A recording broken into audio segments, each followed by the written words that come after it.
Buenas tardes, ahora voy a subir el video que les había prometido. Este video es para tratar de cerrar lo que sería el capítulo 1 del libro, tratar de buscar los conceptos básicos. El capítulo número 1 del libro hace un pantallazo general de todo lo que es los conceptos básicos que vamos a tratar.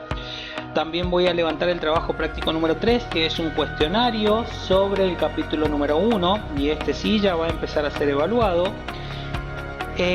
Por lo tanto, prestamos atención. Realmente acá empezamos con los principios básicos de la electricidad y la electrotecnia, por lo tanto empezar a prestar mucha atención en todos los temas que se están desarrollando en este video y en el capítulo 1.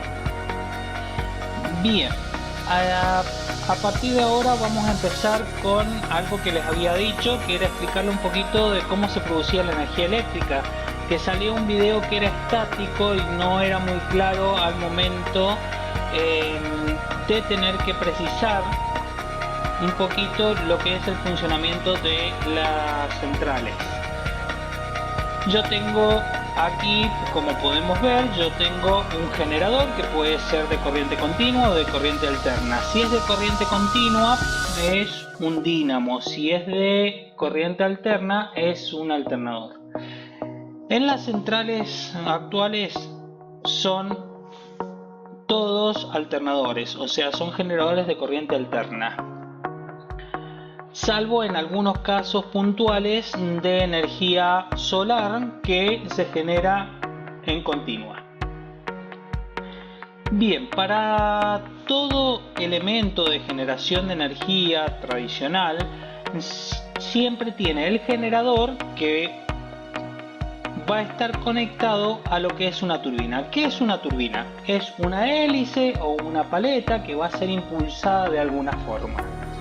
En este caso tenemos una tipo Pelton, que son varias cucharitas que van colocadas para que el chorro de agua salga e impulse esas cucharitas y haga girar esta rueda. A través de una correa traslada el movimiento, en este caso, al alternador, y ahí se genera la energía eléctrica.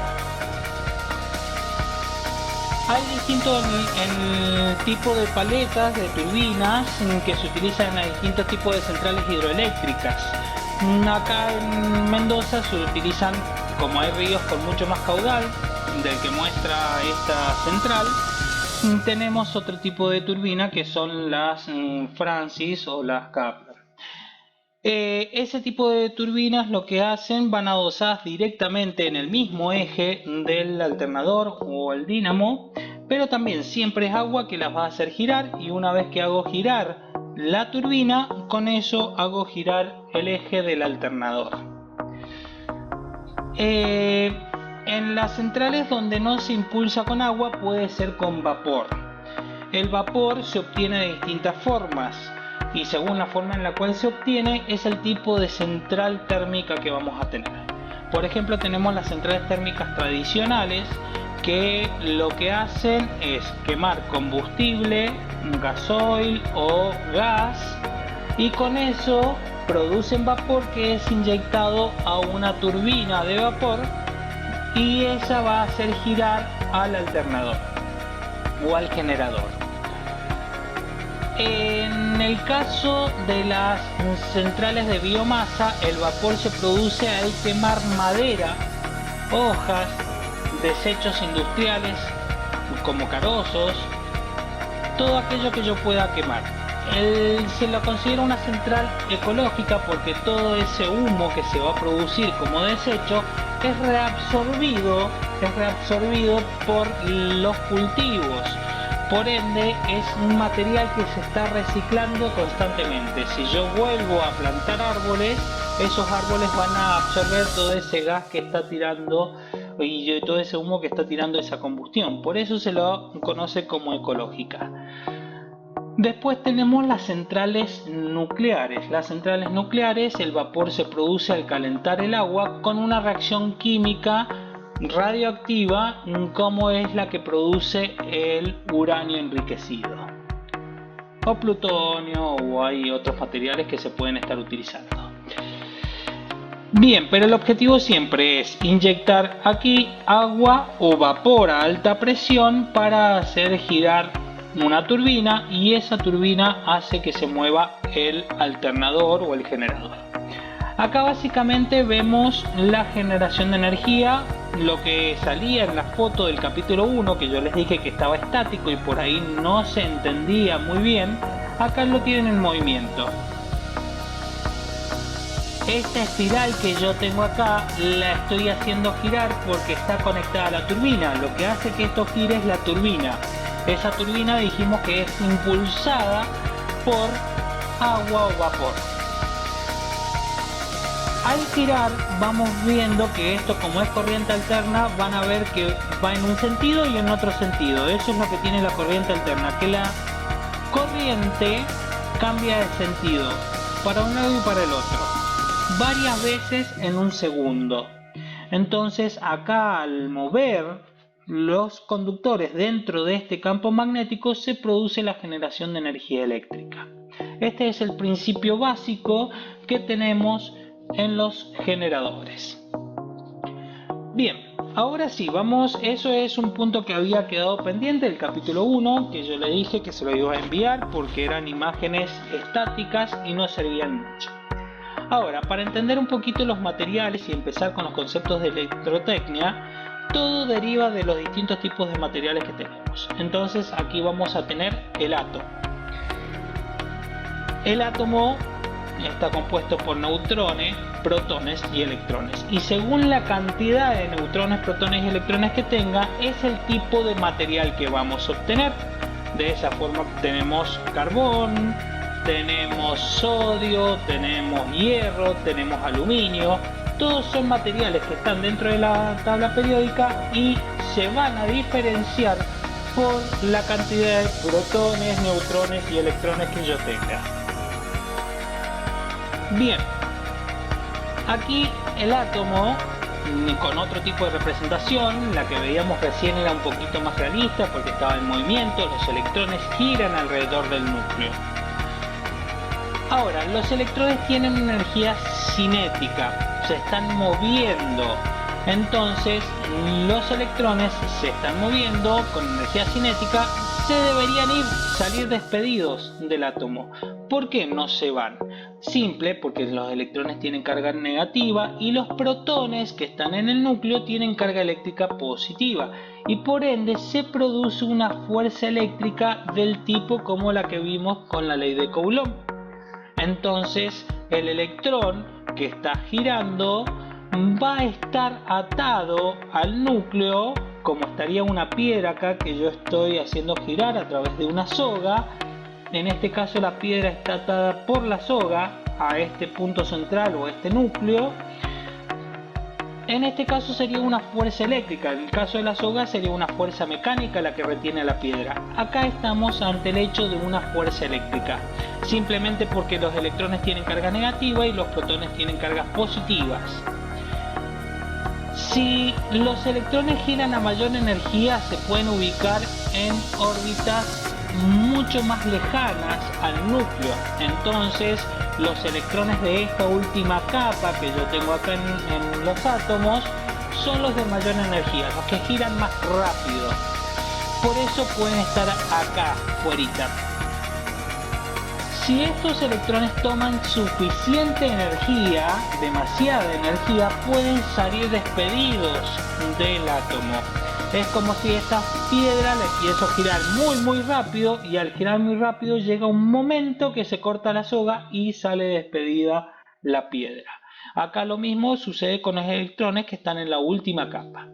Los electrones que están en la última capa se llaman electrones de valencia, porque son los electrones que permiten hacer los enlaces con los otros átomos formando moléculas, y de esa forma componen los distintos materiales que podemos encontrar en la naturaleza. Bien, ahora, ¿cómo se van a unir esos átomos para formar materiales? Depende del tipo de átomo que yo tenga. En los átomos de los materiales conductores, los metales, básicamente los electrones de valencia son despedidos. Si ustedes ven, van a ver que los electrones se están moviendo, mientras que el resto, los que están quietos, las esferitas más grandes y que están quietas, son las que forman la estructura del material. Los electrones, al quedar todos los átomos con cargas positivas, porque han expulsado sus electrones,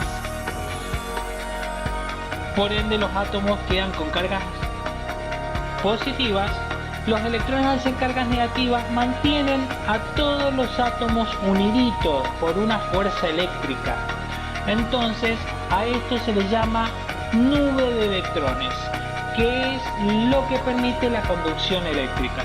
Los metales conductores son buenos conductores de energía en general, energía eléctrica, calórica, mecánica, lumínica, cualquier tipo de energía. Por ejemplo, los espejos están hechos en base a metales porque tienen que reflejar la luz, por eso se hace siempre con metales cuando tengo que hacer conducción de energía.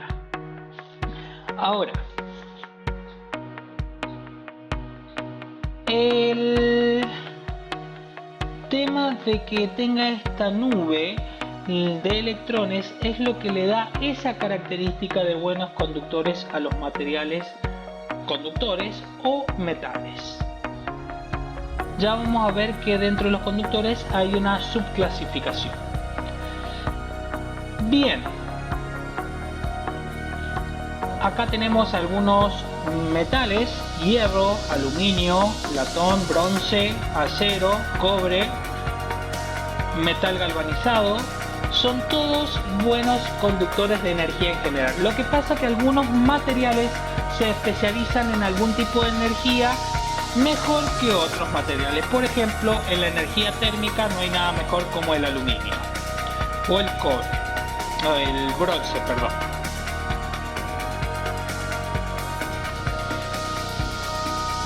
Materiales aislantes: sus electrones de valencia quedan atrapados en las uniones. Van a ver que acá no hay electrones sueltos, todos los electrones quedan atrapados en los enlaces covalentes que se realizan entre los distintos átomos. Por ende, estos materiales no tienen electrones libres, por lo tanto son pésimos conductores de energía. Primero, no dejan que pasen los electrones, y segundo, no tienen electrones libres. Ahora, que sean malos conductores no quiere decir que sean malos materiales. Si yo quiero una heladera de camping, de esas que meto las bebidas frías y pretendo que se mantengan frías, se las hace de materiales aislantes como son los plásticos o el tergopol, porque lo que se trata es de que no pase la energía calórica, se bloquea la energía calórica. O sea, que sean malos conductores de energía es una desventaja en algunos casos y es una excelente y muy buena ventaja en otros casos. Es según para qué quiera aplicar determinados materiales. Entonces, como conclusión de esto, tengo los materiales conductores que liberan una enorme cantidad de electrones entre su estructura, como la que veíamos recién, que los electrones se podían mover libremente, y tengo los materiales aislantes que no pueden o no permiten que los electrones circulen libremente a través de ellos. Como materiales aislantes tenemos la madera, vidrio, aire, corcho, hule en espuma, hule y cerámica, que el hule sería la goma. Tipos de materiales: tenemos aislantes, que son malos conductores de energía; los metales, que son buenos conductores de energía; y los resistivos. A ver, un cable es muy buen conductor de energía porque está hecho de cobre, pero si yo conecto el positivo y el negativo de un generador, ya lo vamos a ver, o de una pila a través de un cable, eso es malo, no sirve para nada. Lo que sí necesitamos es, para poder transformar esa energía eléctrica en otros tipos de energía como lumínica, calórica, es materiales tipos resistivos. Son aleaciones que arma el ser humano para regular la energía que pueden conducir y por eso conducen energía en forma limitada. Y nosotros esos valores resistivos que tienen estos materiales los podemos controlar. Bien, acá tenemos, por ejemplo, vamos a explicar ya los primeros conceptos de electricidad. Por ley de Coulomb dijimos que las cargas eléctricas se atraen si son de distintos signos y se repelen si son de igual signo. Por ende, nosotros tenemos muchos elementos en la vida cotidiana que tienen un terminal positivo y un terminal negativo, como por ejemplo la pila. Al conectarlo a través de materiales conductores y resistivos, como lo es el filamento resistivo, es el filamento de un foco, y el cobre es conductor, que es con el cual están hechos estos cables y este interruptor, nosotros vamos a tener que estar lleno de electrones libres que se pueden mover todos estos materiales por dentro. Un conductor, cuando lo vemos por fuera, tiene una capa de goma o de plástico o de PVC. ¿Para qué? Algún material aislante, para que cuando nosotros toquemos el cable no circule la corriente a través de nosotros, y además si se tocan dos cables no se haga un cortocircuito. Entonces nosotros tenemos que, dentro de esa capa que yo voy a tener de plástico, hay un cable conductor de cobre. El cobre tiene muchísimos electrones porque es un muy buen conductor de energía. Entonces el terminal negativo de la pila va a empujar a todos los electrones que vienen por este cable, que va a ser absorbido por el terminal positivo de la pila. Por cada electrón que ingresa en el positivo de la pila, va a haber un electrón que se inyecta a través del negativo de la pila. De esa forma nunca se agotan la cantidad de electrones sueltos que tienen los conductores y la corriente circula en un proceso continuo. Entonces, yo tengo un polo positivo y un polo negativo, lo que va a generar que circulen los electrones que tienen carga negativa a través de el cobre. Los electrones sueltos que tiene el cobre va a circular del negativo hacia el positivo. Ahora, la fuerza con la cual se empujan esos electrones, la fuerza a la cual van a estar sometidas, es la tensión eléctrica. Acá esto ya vamos a volver un poquito sobre esto. Entonces tenemos la tensión eléctrica, nos indica la fuerza con la cual se empujan los electrones, se mide en voltios y esta magnitud se la puede representar con las letras U, E o B corta. Ejemplo, tensión de la pila es igual a 1,5 voltios. Esta es la parte como se representa. UP igual a 1,5 B y se lee tensión de la pila es igual a 1,5 voltios. Bien, la pila tiene la misión de que cada electrón que ingresa por el positivo sea inyectado nuevamente por el negativo, o sea que lo lleva de acá hasta acá para que siga circulando y no me quede sin electrones en el circuito y pueda seguir haciendo circular en forma indefinida la corriente. Acá tenemos un ejemplo. El agua está, supongamos, el terminal negativo. El agua va a caer hacia aquí, va a caer por efecto gravitacional. Esto vendría siendo una comparación entre un sistema hidráulico con agua y un sistema eléctrico. La tensión va a quedar representada por la altura a la cual se encuentra el agua. Entonces el agua va a caer, va a hacer funcionar algo, un motor hidráulico, y va a caer hasta acá abajo. Si se agota el agua, porque en algún momento se está cayendo el agua, acá se va a agotar. Si se agotase el agua, deja de funcionar este motor hidráulico Por ende hay que colocar una bomba que nuevamente eleve el agua hasta acá arriba para que siga circulando en forma indefinida y no se pare este motor. Esta bomba que yo tengo acá es una bomba de agua que sube el agua desde el estanco A hacia el estanco B. Queda representada por la pila, por la fuente. Y la fuerza que aplica esta bomba para poder subir el agua hasta aquí arriba se llama fuerza electromotriz. Queda acá aclarado en el circuito y eso es lo que nos va a dar la tensión. ¿La ven acá la tensión? Que la tensión vendría, el equivalente en un circuito hidráulico sería la altura a la cual está puesta el agua acá arriba. Bien, el agua vendrían siendo los electrones que están circulando a través de los conductores. Y la lámpara vendría siendo este motor hidráulico que yo tengo acá. Entonces la bombita va a ser la fuente de alimentación. Bien, lo mismo sucede acá. Si esta pila no inyecta electrones por el negativo, llegaría un momento que los conductores, el material de cobre, se quedaría sin electrones, porque todos los electrones los está absorbiendo el positivo y no circularía más corriente.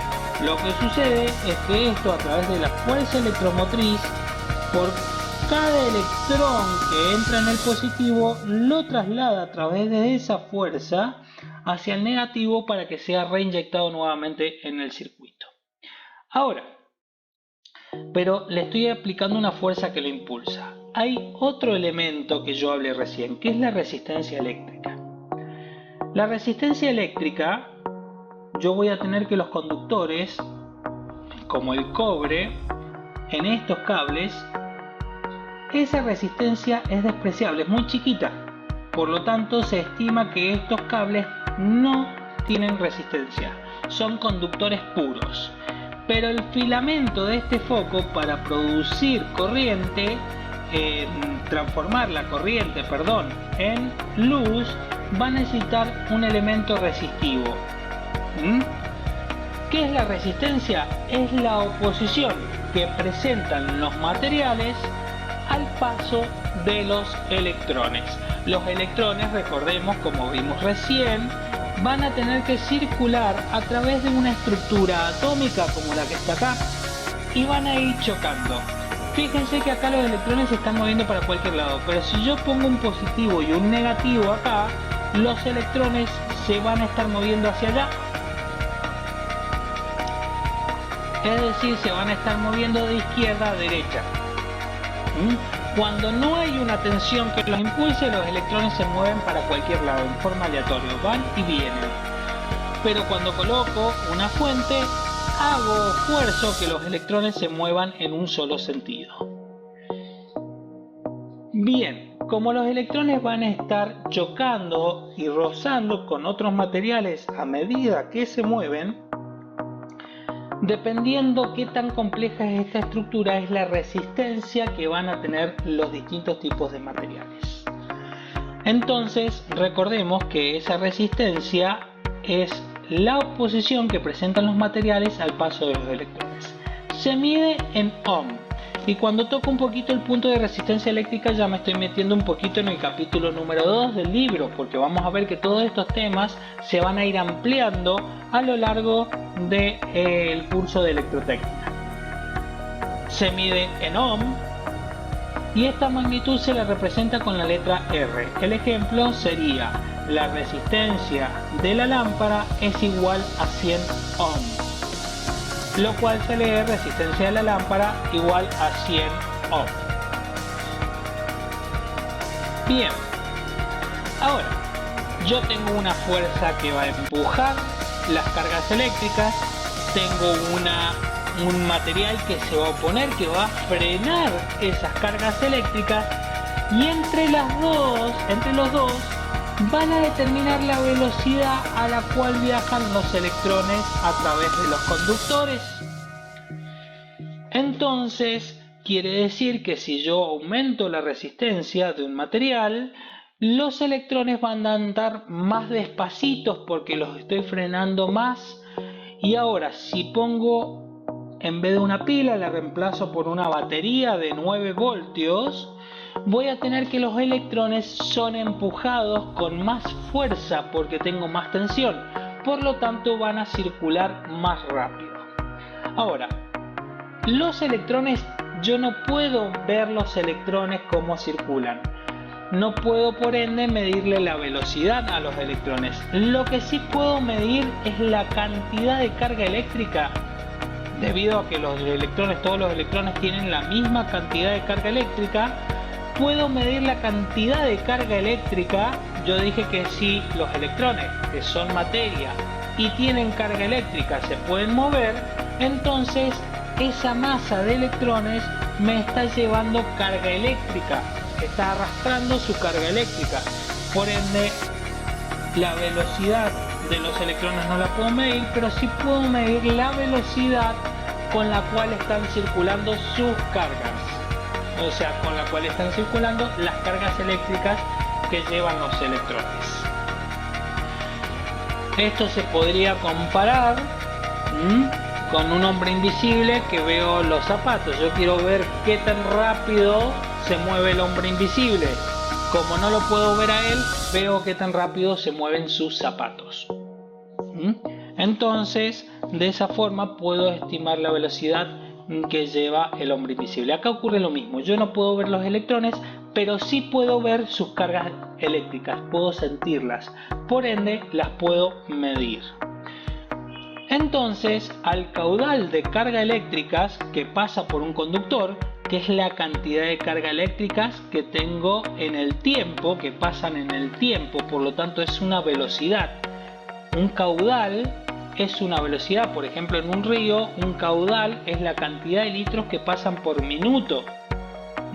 Entonces estoy midiendo una velocidad.